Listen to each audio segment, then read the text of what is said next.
एक बार की बात है। सारस का एक बड़ा झुंड था। वे एक जंगल के एक हिस्से में लंबे समय तक एक साथ रहते थे, लेकिन आग लगने के कारण वहाँ कोई भोजन या पानी नहीं था। इसलिए नई शुरुआत और बेहतर घरों के लिए आगे बढ़ने का समय आ गया था। उनके झुंड को आकाश में एक साथ उड़ता देखना तो एक शानदार दृश्य था। बादलों में से उड़ते हुए उन्होंने बहुत सारे भोजन और पानी के साथ नई भूमि की तलाश की ताकि वे खुशी से रह सकें। थोड़ी देर के बाद सभी को भूख लगने लगी क्योंकि वे बहुत देर से यात्रा कर चुके थे। वो भोजन के लिए इधर उधर तलाश करने लगे और बस उसी समय विल नाम के एक सारस को नदी के पास एक हवासील दिखा।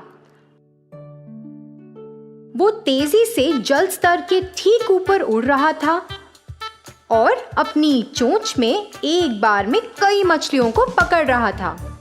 अरे, उस हवासील को मछली पकड़ते हुए तो देखो, मुझे उससे मिलना चाहिए। विल उस हवासील के पास उड़ कर गया।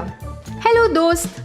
हेलो, ये मछली स्वादिष्ट होती है, तुम भी आजमा कर देखो।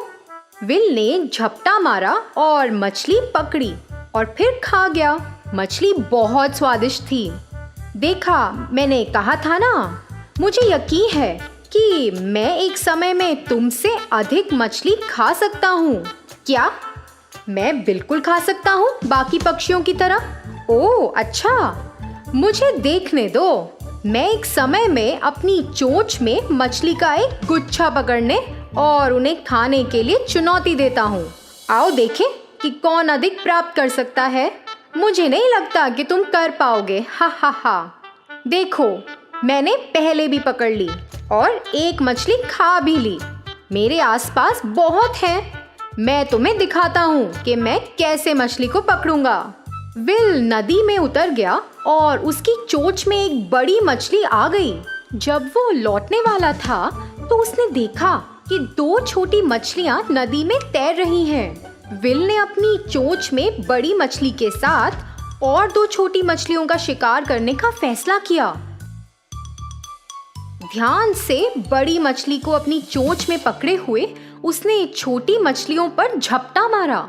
जब वह ऐसा कर ही रहा था, बड़ी मछली विल की चोंच से फिसल गई। छींटों की आवाज सुनकर दोनों छोटी मछलियां तैरकर दूर चली गईं।